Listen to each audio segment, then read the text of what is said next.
Video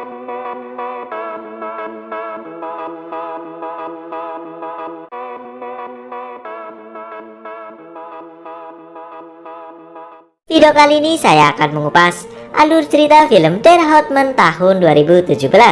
Film produksi Jerman ini mengisahkan seorang tentara Jerman bernama Willi Herold yang melakukan desersi atau meninggalkan tugas militernya tanpa izin. Dan karena perbuatannya tersebut, ia diburu dan diincar oleh polisi militer Jerman. Namun sebuah keajaiban datang ketika secara tidak sengaja ia menemukan sebuah seragam perwira Nazi berpangkat kapten yang membuat hidupnya berbalik 180 derajat.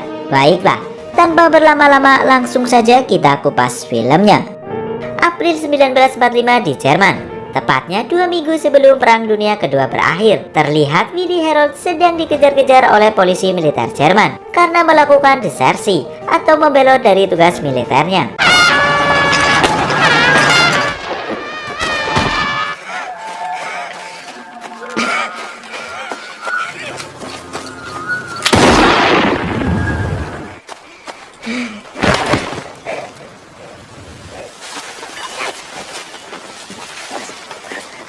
Tapi beruntung, Herold berhasil bersembunyi dan untuk sementara waktu ia masih selamat. Saat tengah beristirahat, ia melihat tentara Jerman lainnya, sebut saja Miller, yang juga melakukan desersi. Ia pun langsung menolong Miller dan membawanya ke dalam sebuah ruangan kosong.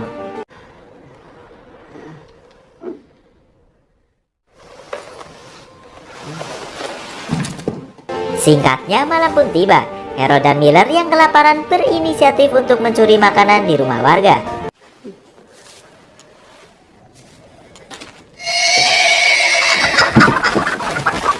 Dan sialnya mereka ketahuan saat sedang mencuri telur ayam. Alhasil Miller pun tewas dihabisi oleh para warga. Namun Herold berhasil kabur dan selamat.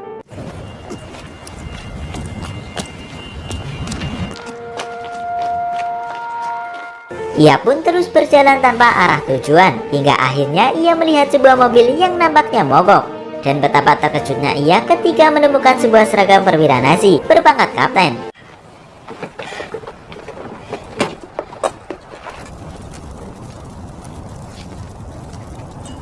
Ia pun langsung memakai seragam tersebut dan bertingkah layaknya seorang perwira Nazi. Ja, sagen Sie mal, was erlauben Sie sich? Was haben Sie gesagt? Was habe ich gehört da? Ha? Vielen Dank. Di saat itu juga terlihat seorang tentara Jerman lainnya bernama Freitag yang langsung memberikan hormat sekaligus melaporkan keadaannya ke Herold. Ia mengira Herold adalah kapten sungguhan. Tanpa menaruh curiga, ia pun langsung menawarkan bantuan untuk memperbaiki mobil yang mogok tersebut.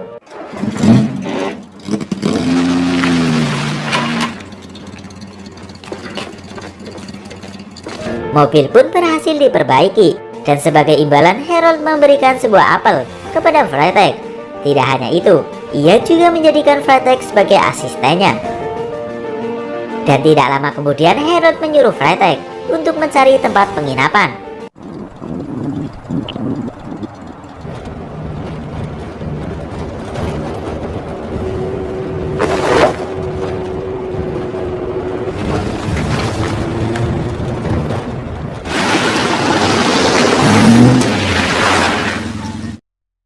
Setelah cukup lama menempuh perjalanan, mereka akhirnya menemukan sebuah penginapan. Mereka pun bermalam di penginapan tersebut. Pünktlich 35 wecken? Jawohl.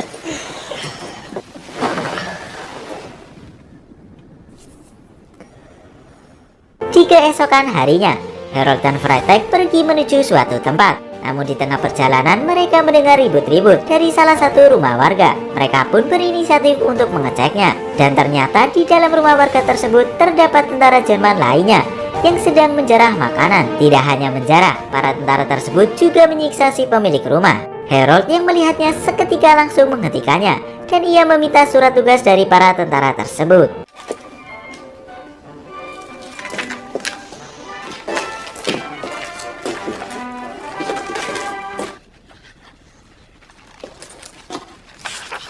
Setelah dicek, ternyata ketiga tentara tersebut membelot dari tugas militernya, dan salah satu tentara bernama Kipinski yang takut akan dihukum karena perbuatannya tersebut meminta kepada Harold untuk memasukkan ia dan teman-temannya ke dalam kesatuan tugas Harold. Tanpa pikir panjang, Harold pun langsung menerimanya dan ia menamai kesatuan tugasnya dengan nama Detasmen H.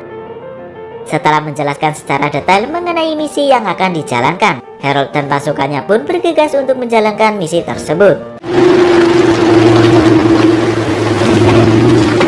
Saat mereka tengah beristirahat, dua tentara Jerman yang membawa senjata anti pesawat tiba-tiba menghampiri mereka dan meminta untuk bergabung dengan pasukan Harold.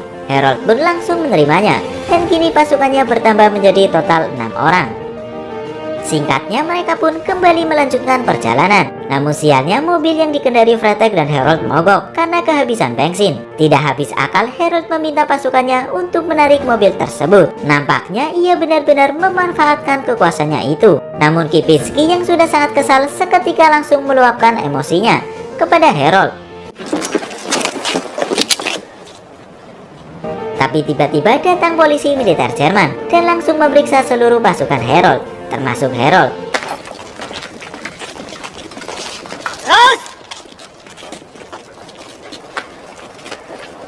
Namun saat itu Harold enggan diperiksa.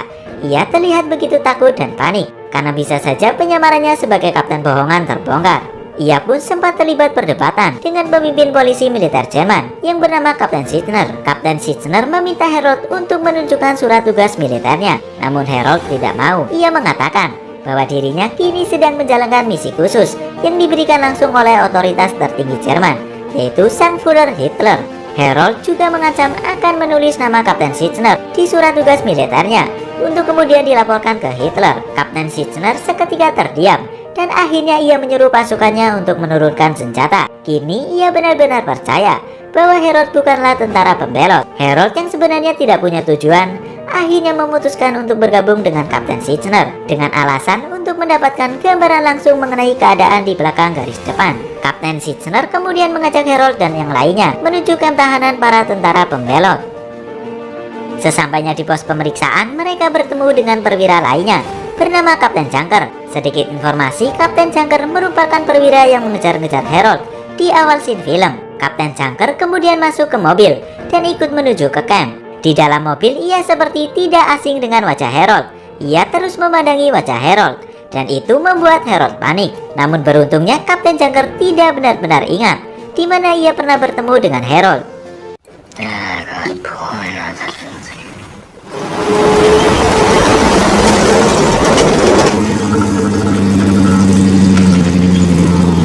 Mereka pun akhirnya sampai di camp tahanan para pembelot. Da kommen Sie. So lange wir auf Benzin warten. Hey. Was predigten die Parteien? So, und jetzt dürfen wir sie durchfüttern, bis die Justiz hier rein. Wie war gleich der Name? Herold. Hauptmann Willi Herold. Hauptmann Herold. Tidak selang lama, perwira lainnya bernama Schotte yang bertanggung jawab di camp tersebut datang. Ia kemudian menjelaskan kepada Harold mengenai permasalahan di camp tersebut, di mana para tahanan banyak yang berbuat onar. Mereka kerap kali kabur dan mencuri bahkan menjarah barang-barang berharga milik warga. Ia dan petugas lainnya sudah sangat muak dan ingin mengakhiri semua itu. Namun mereka tidak punya wewenang dan harus menunggu keputusan pengadilan militer yang tidak kunjung datang. Mereka benar-benar berharap kepada Harold untuk menyampaikan keluh kesah mereka kepada Hitler. Namun mengejutkannya, Harold justru mengatakan bahwa dirinya mungkin bisa melakukan hal yang lebih baik dari sekedar melaporkan hal tersebut kepada Hitler. Kapten Junker dan Schotte yang mendengarnya seketika sangat senang. Tapi masalah lain muncul, di mana saat Harold ingin memeriksa para tahanan di barak tawanan, tiba-tiba Schotte memberitahu bahwa ia tidak memiliki wewenang di barak tersebut dan yang memilikinya adalah perwira lain bernama Hansen yang juga menjabat di pengadilan militer. Dengan begitu luar biasanya, Harold yang mengaku diutus langsung oleh Hitler tanpa ragu langsung memberikan wewenang tersebut kepada Schotte. Setelah mendapat wewenang, Schotte pun mengajak Harold untuk memeriksa para tahanan.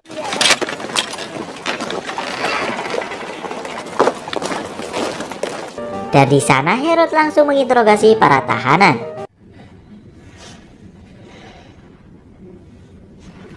Vergewaltigt. Geplündert?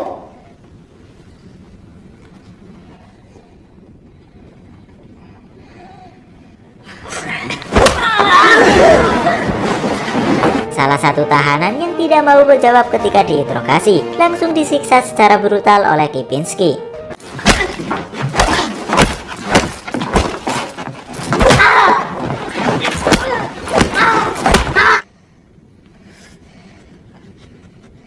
Setelah itu para tahanan dibawa keluar barak dan nampaknya sesuatu yang buruk akan terjadi di camp tersebut.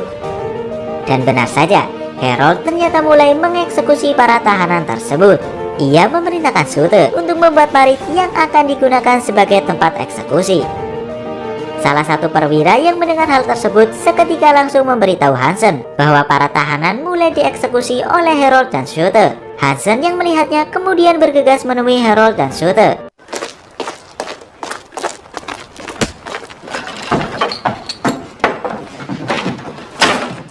Hansen nampak begitu marah dan meminta Harold untuk tidak melakukan tindakan semaunya sendiri.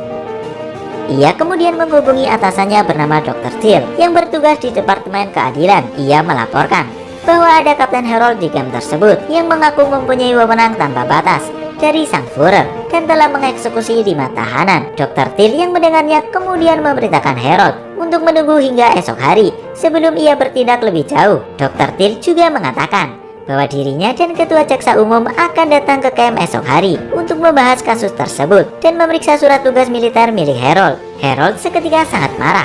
Ia meninggalkan Hansen begitu saja. Hauptmann Harold, Herr Hauptmann. Namun Sute langsung mengejarnya dan mengatakan ke Harold bahwa dirinya memiliki kenalan seorang Gauleiter yang mungkin bisa membantu mereka untuk menyingkirkan Hansen dan Dr. Till. Selang beberapa saat, Sute menghubungi kenalannya tersebut dan menceritakan semuanya secara detail. Hals- und Beinbruch, dass die Sache gut abläuft. Ivo, das kriegen wir auch alleine. Und mich mit der Sache beauftragt. Schlaf, Kindchen, schlaf. Hingga pada akhirnya wewenang di camp tersebut sepenuhnya dipercayakan kepada Harold. Dan kini Hansen maupun Dr. Till sama sekali tidak memiliki wewenang untuk menghentikan Harold. Setelah mendapat wewenang di camp tersebut, Harold pun kembali melanjutkan eksekusi terhadap para tahanan.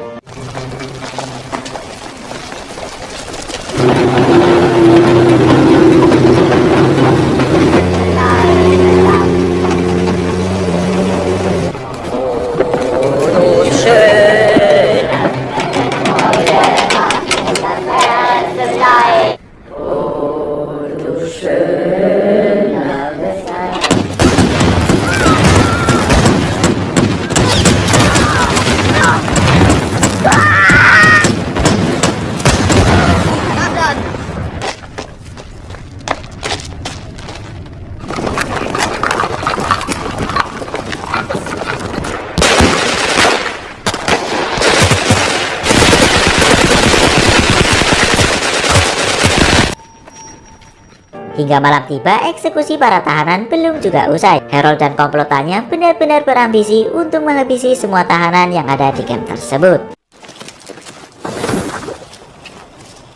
Di malam berikutnya, Harold mengadakan pesta untuk merayakan keberhasilan mereka membantai para tahanan. Jetzt erstmal zum Wohl.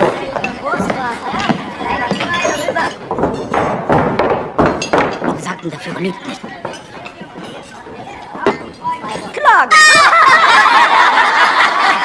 Mereka semua nampak begitu menikmati pesta tersebut. Semua orang larut dalam kegembiraan. Oh, und da zieh ich meine Unterhose runter. Und jetzt? Und dann beuge ich mich vor. Und jetzt? So. Die sind richtig gut.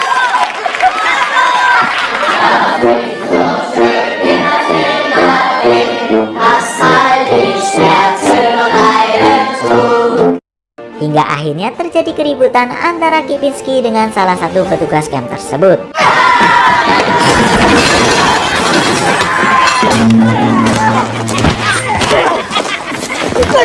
Keributan bertambah parah karena semua orang sudah dalam keadaan abok-abokan. Para penggali parit yang sedang tidur juga ikut menjadi korban. Mereka disiksa dengan begitu brutal oleh Kipinski dan yang lainnya. Sute dan Harold yang melihatnya seketika langsung menghentikan perbuatan Kipinski dan yang lainnya. Namun Kipinski tidak menurutinya. ia tetap memukuli penggali parit tersebut dan itu membuat Herod marah.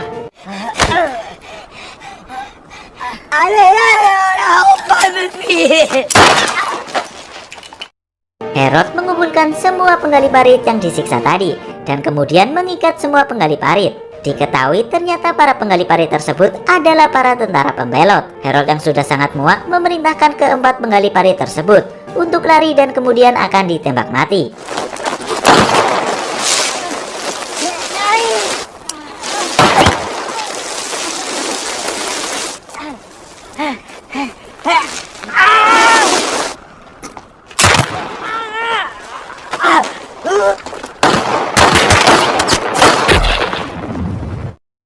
Di keesokan harinya, Schutte melapor ke Herold bahwa ia dan pasukannya akan menyisir area setempat untuk memastikan bahwa sudah tidak ada lagi para pembelot yang berkeliaran dan mengganggu para warga sipil.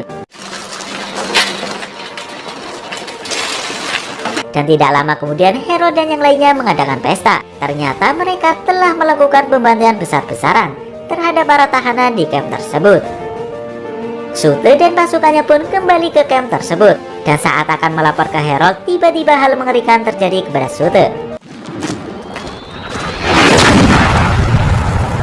Schutte pun tewas dan tubuhnya hancur berkeping-keping. Ternyata para pasukan udara Uni Soviet dan sekutu mulai menyerangi camp tersebut.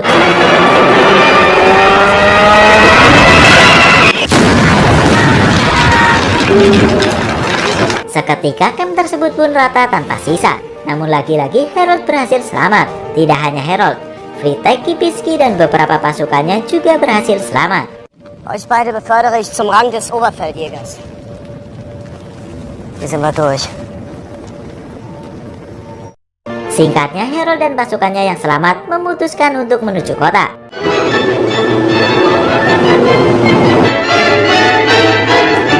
Herold kemudian mengatakan kepada para warga yang tengah melintas bahwa ia adalah seorang hakim dan kepala detasemen khusus yang akan mengembalikan hukum dan aturan di kota tersebut. Tidak selang lama, ia dan pasukannya kemudian mengadakan pesta. Saat itu nampak juga para wanita penghibur di pesta tersebut, dan Herold sepertinya tertarik dengan salah satu wanita penghibur. Namun saat akan berdansa dengan wanita tersebut, Kipinski yang berada di sebelahnya langsung menyerobot wanita tersebut, dan itu membuat Herold sangat marah. Herold pun langsung menghukum Kipinski dengan begitu sadis. Erschießen.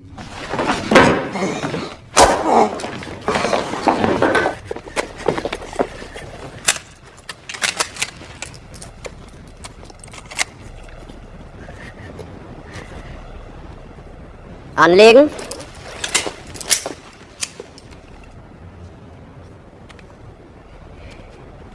Feuer! Setelah mengeksekusi Kipinski, Herold dan pasukannya kembali melanjutkan pesta. Namun di saat bersamaan, polisi militer Jerman datang dan langsung mengepung Herold beserta pasukannya.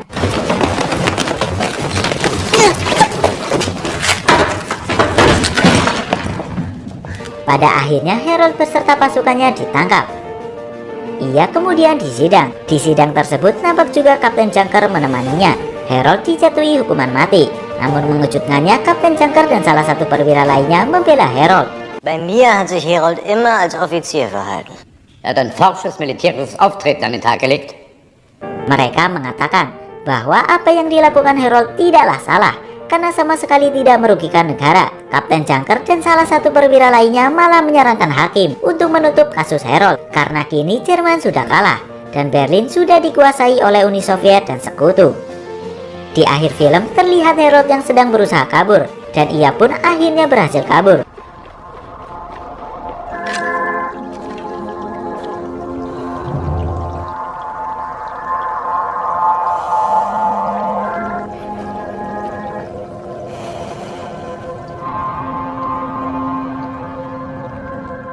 Pada 23 Mei 1945, Herold akhirnya tertangkap oleh sekutu hingga akhirnya pada 14 November 1946 Herold dan 6 kaki tangannya dieksekusi mati. Dan yang mengejutkannya saat itu Herold baru berusia 21 tahun. Baiklah, itu dia alur cerita film Der Hauptmann. Jika kalian suka dengan video ini silahkan tinggalkan like Dan jangan lupa subscribe channel ini serta nyalain notifikasinya